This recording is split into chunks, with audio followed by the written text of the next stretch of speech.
Hello friends, नमस्कार। मैं मनोज कुशवाहा समर्पित कोचिंग के यूट्यूब चैनल के माध्यम से आप सभी छात्र बंधुओं का हार्दिक अभिनंदन और वंदन करते हूँ। जैसा कि पिछले वीडियो में हम लोगों ने संविधान की पृष्ठभूमि में पूना पैक्ट से पहले की चीजों को देखा था।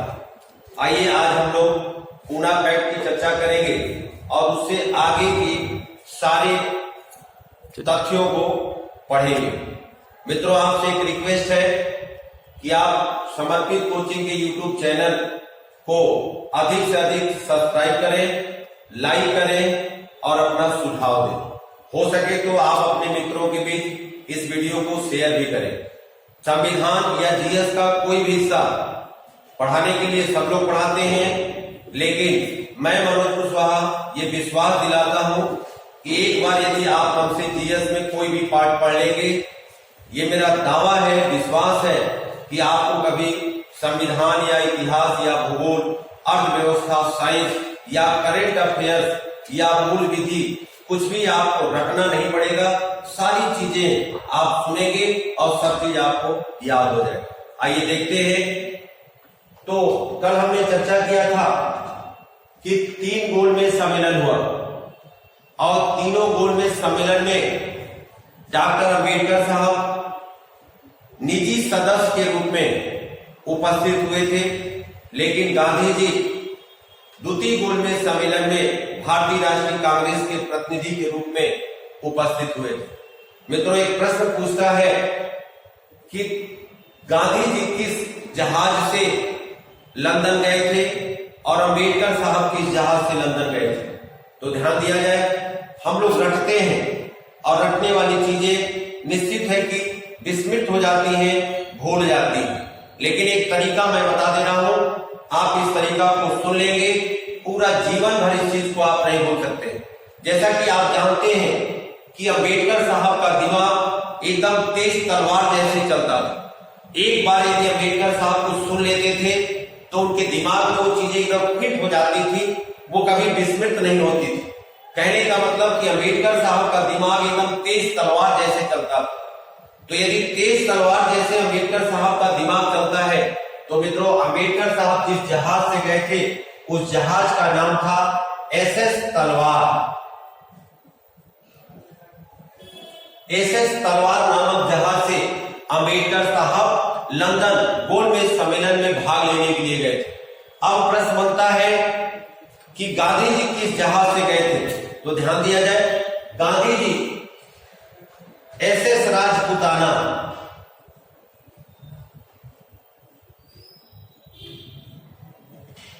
एसएस राजपुताना जहाज से गांधी जी लंदन यानी अर्थात द्वितीय गोलमेज सम्मेलन में भाग लेने के लिए पहुंचे थे।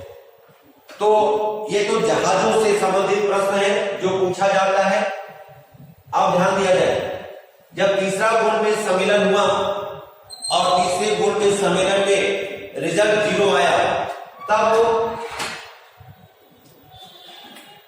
अंबेडकर साहब को कैपिटल अवार्ड से संबोधित किया था ब्रिटेन की सरकार ने, और अंबेडकर साहब सांप्रदायिकता के आधार पर पृथक निर्वाचक मंडल की मांग करने पुणे पहुंचे। वहां पर जब गए तो गांधी जी यरबदा जेल में बंद थे और अंबेडकर साहब पुणे में ही पृथक निर्वाचक मंडल की मांग अपने समुदाय के लोगों के लिए किया। लेकिन इसकी सूचना गांधी जी को मिली और गांधी जी आमरण अनशन कर दिए। परिणाम स्वरूप 1932 में पूना पैक्ट, ये कब होता है? प्रश्न ये आता है। तो 1932 में पूना पैक्ट हुआ। किसके किसके बीच हुआ? तो एक तरफ गांधी जी थे और दूसरी तरफ अंबेडकर साहब। मित्रों, ध्यान दिया जाए, एक तरफ गांधी जी, दूसरे तरफ अंबेडकर साहब। पूना पैक्ट हो रहा है, लेकिन इस पूना पैक्ट पर हस्ताक्षर किसका नहीं था? प्रश्न ये बनता है। तो ध्यान दिया जाए, गांधी जी का हस्ताक्षर इस पूना पैक्ट पर नहीं था।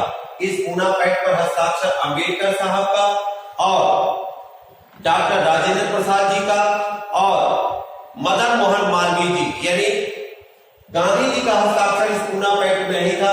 ये केवल आपको याद रखना है। हस्ताक्षर किसका किसका था? एक तरफ तो अम्बेडकर साहब किए थे और दूसरी तरफ हस्ताक्षर किए थे गांधी जी के अनुयायी डॉक्टर राजेंद्र प्रसाद जी और मदन मोहन मालवीय। इस प्रकार पूना पैक्ट से गांधी और अम्बेडकर के बीच समझौता हुआ और इस प्रकार गांधी जी अपना आमरण अनशन समाप्त किए।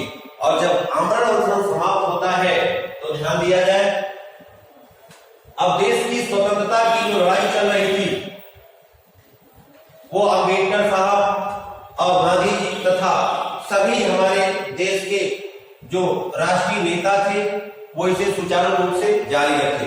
अब ध्यान दिया जाए, अब ये हुआ कि 1932 का जब पूना पैक्ट समाप्त हो गया तब अंग्रेजों ने सोची समझी रणनीति के तहत एक अधिनियम 1935 में लाया, जिसको 1935 का एक्ट का नाम दिया गया।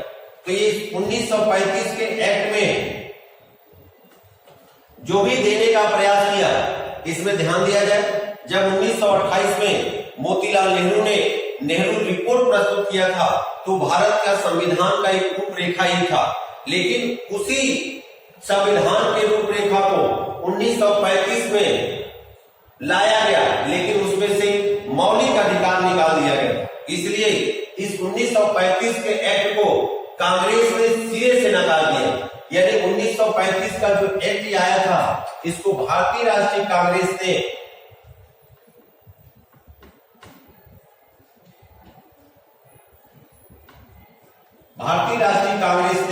मानने से इनकार कर दिया, इसको नहीं माना।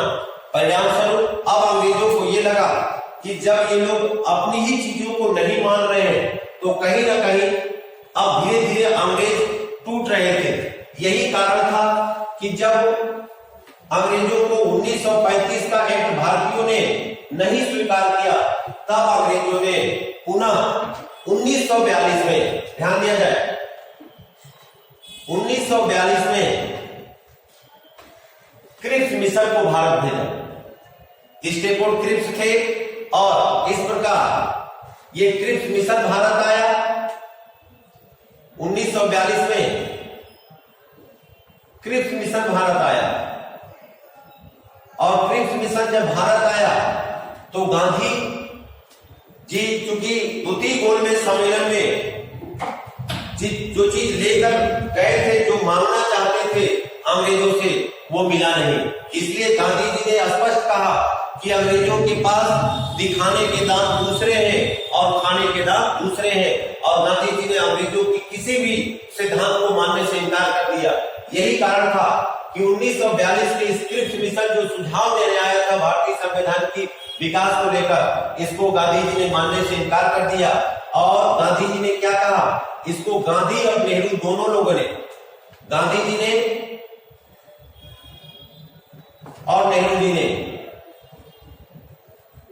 इन दोनों लोगों ने इस क्रिप्स मिशन को पोस्ट डेटेड चेक कहकर संबोधित किया, अर्थात एक ऐसा चेक जिसका दिनांक, जिसकी तिथि समाप्त हो चुकी है, अर्थात ये कागज का एक रद्दी है। तो इस प्रकार गांधी और नेहरू ने इस क्रिप्स मिशन को क्या कहा था, उत्तर तिथि चेक।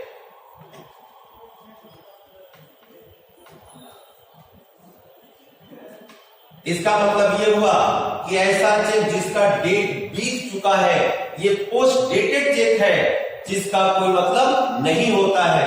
इस प्रकार क्रिप्स मिशन वापस चला गया। उसी समय गांधी जी भारत छोड़ो आंदोलन भी शुरू किए थे और उस आंदोलन के दौरान करो और मरो का भी नारा गांधी जी ने दिया था। मित्रों, जब क्रिप्स मिशन भारत से वापस चला गया, खाली हाथ वापस चला गया, तब अंग्रेजों ने सोची समझी रणनीति के तहत पुनः एक और मिशन भेजने का प्रयास किया और मिशन आता है 1946 में, जिसको कहते हैं कैबिनेट मिशन या मंत्रिमंडलीय समिति। और ये कैबिनेट मिशन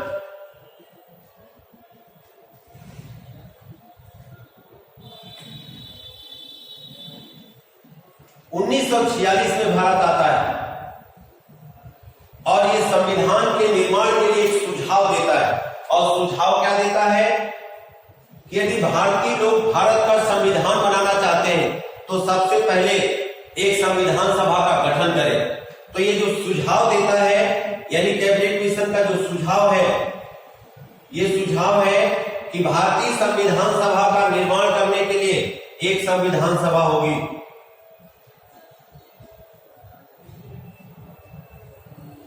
संविधान सभा होगी और इस संविधान सभा में कुल सदस्यों की संख्या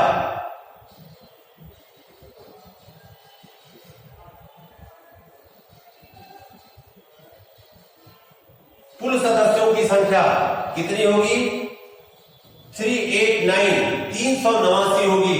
और इस 389 में से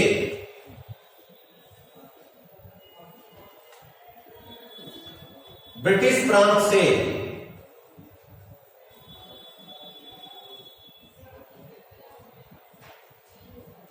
ब्रिटिश प्रांत से 292 सदस्य निर्वाचित होंगे और कमिश्नरियों से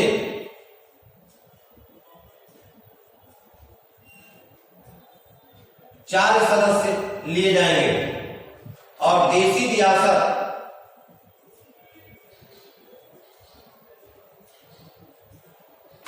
से 93 सदस्य मनोनीत किए जाएंगे।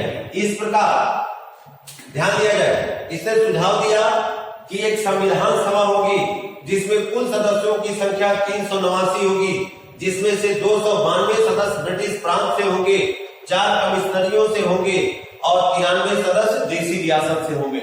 और इसका अगला जो सुझाव था वो ये था कि एक संविधान सभा के सदस्य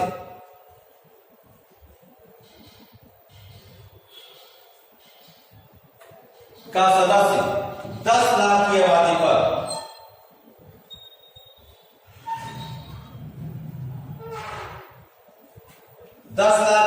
पर क्या होगा? निर्वाचित होगा। 10 लाख की आबादी पर क्या होगा? निर्वाचित होगा। और इस प्रकार संविधान सभा के निर्माण के लिए एक संविधान सभा, ध्यान दीजिएगा, संविधान के निर्माण के लिए एक संविधान सभा होगा। कुल सदस्यों की संख्या 389 होगी, जिसमें से ब्रिटिश प्रांत में 292 सदस्य चुन के आएंगे, कमिश्नरियों से 4 सदस्य आएंगे और देशी रियासत से 93 सदस्य आएंगे। मित्रों, जब ये सुझाव दिया तब हमारे देश के सभी राष्ट्रीय आंदोलन को प्रेरित करने वाले हमारे वयोवृद्ध नेता इस सुझाव को स्वीकार करते हुए भारतीय संविधान सभा का गठन करते हैं। तो इस प्रकार संविधान बनाने के लिए एक संविधान सभा का गठन हुआ और इस संविधान सभा का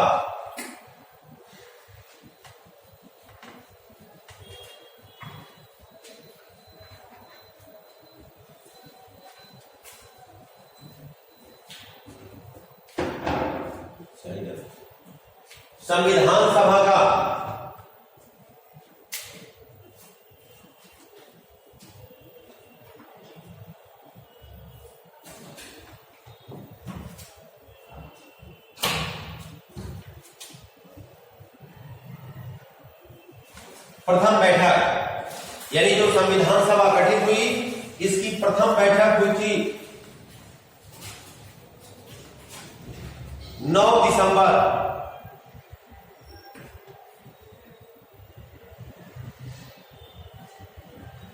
1946 को।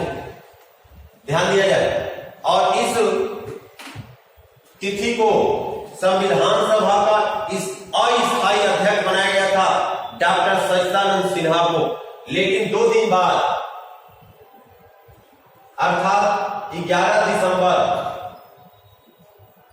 1946 को संविधान सभा का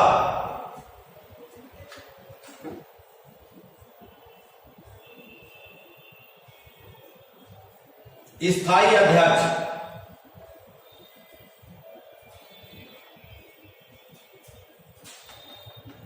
जिसे संविधान निर्मात्री सभा का भी अध्यक्ष कहते हैं, ध्यान दीजिएगा। उत्तराखंड यूडीए में प्रश्न आया था और 2008 में आया था कि संविधान निर्मात्री सभा के अध्यक्ष कौन थे, और उस समय डॉक्टर अंबेडकर साहब को विद्यार्थियों ने लगाया था, जो कि निश्चित कहीं ना कहीं गलत था, जबकि संविधान निर्मात्री सभा के जो अध्यक्ष थे वो डॉक्टर राजेंद्र प्रसाद थे। तो 2 दिन बाद अर्थात 11 दिसंबर को संविधान सभा का स्थायी अध्यक्ष डॉक्टर राजेंद्र प्रसाद जी को बनाया गया।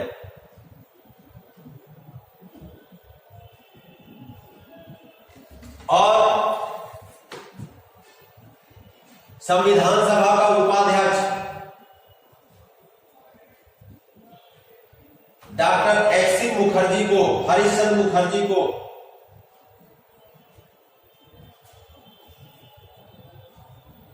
एच.सी. मुखर्जी को बनाया गया। और संविधान सभा का संवैधानिक सलाहकार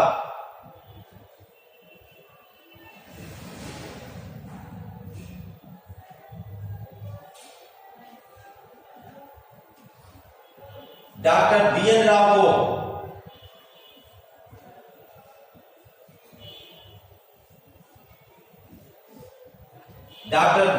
बनाया गया। इस प्रकार भारतीय संविधान सभा के स्थायी अध्यक्ष डॉक्टर राजेंद्र प्रसाद, अस्थायी अध्यक्ष यदि पूछता है, ध्यान दीजिएगा, जो 9 दिसंबर को बैठक हुई थी उसमें अस्थायी अध्यक्ष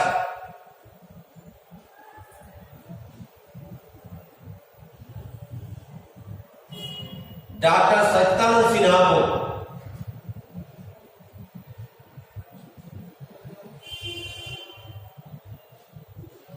सिन्हा को बनाया गया।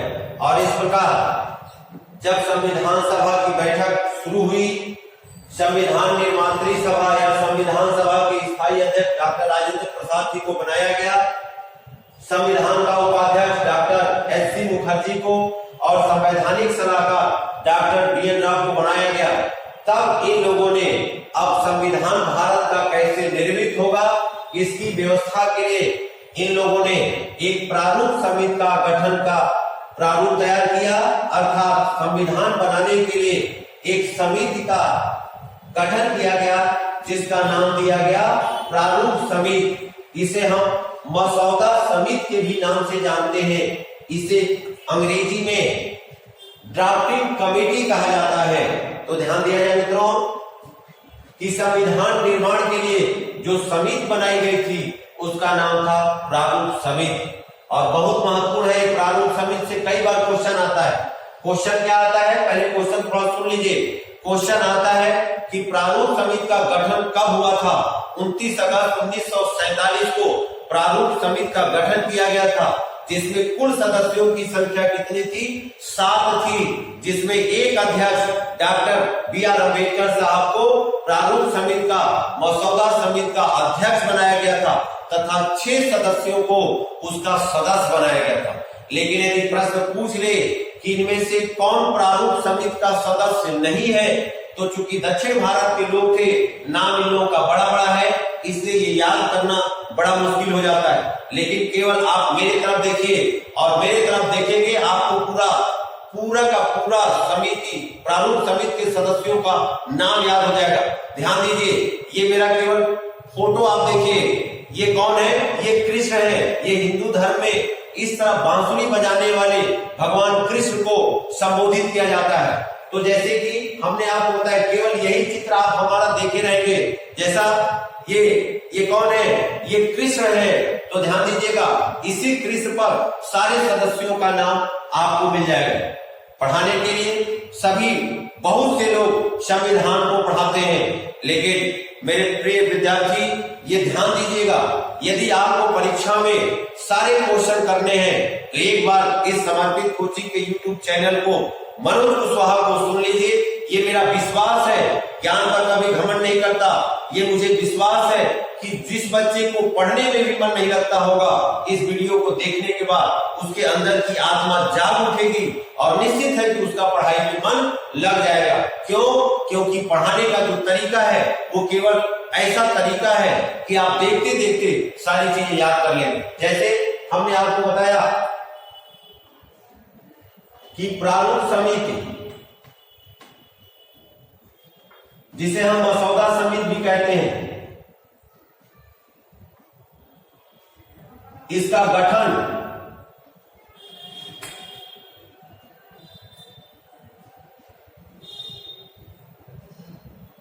29 अगस्त 1947 को किया गया था और इसके अध्यक्ष बनाए गए थे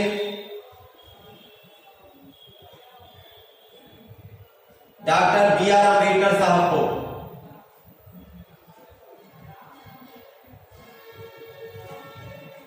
और इसके सदस्य थे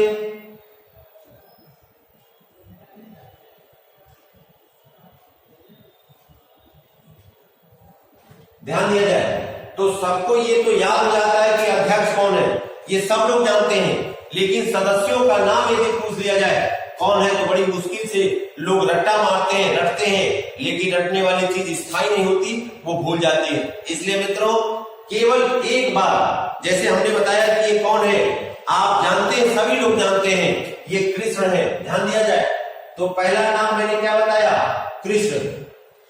और कृष्ण को आप जानते हैं कन्हैया कहा जाता है, तो दूसरा नाम आप लिख लीजिए कन्हैया। और कन्हैया को गोपाल भी कहा जाता है, तो तीसरा नाम आपका आ गया गोपाल। रटने की जरूरत नहीं है, केवल आप सब जानते हैं, केवल आपको जगाने का कोई यदि कार्य कर दे सबसे अच्छा वही आपका कोच है, जो आपको सही दिशा में कैसे गेंद मारना है ये सिखा दे। तो हमने बताया कि कृष्ण को गोपाल कन्हैया कहते हैं, कन्हैया को गोपाल कहते हैं और गोपाल को माधव भी कहते हैं। तो मित्रों चार नाम आपको याद हो गया। कैसे याद हो गया, मैंने आपको बताया कि ये कौन है, आपने कहा सर कृष्ण है। अब ध्यान दिया जाए, यदि कृष्ण है तो कृष्ण को हम कन्हैया कहते हैं, कन्हैया को गोपाल कहते हैं, गोपाल को माधव कहते हैं। अब ये हुआ कि चार लोग एक ही बिरादरी के आ गए। तो ध्यान दिया जाए, आजकल समाज में बिरादरी बात बहुत है, लेकिन हम लोग संविधान पढ़ रहे हैं, हम बिरादरी बात की बात नहीं करेंगे, लेकिन कुछ ऐसे ट्रिक्स हैं, कुछ ऐसे स्टेटमेंट हैं जिसको एक बार यदि हम बोलेंगे तो आपको याद हो जाएगा। ध्यान दिया मित्रों, जब ये चारों लोग एक वर्ग के आ गए, एक समुदाय के आ गए, एक कास्ट के आ गए, तो अब ये चार लोगों ने कहा कि अगला भी कोई आए तो अपने ही वर्ग का आए। ध्यान दिया जाए मित्रों, तो अगला भी कौन आ गया, टीटी कृष्णामाचारी।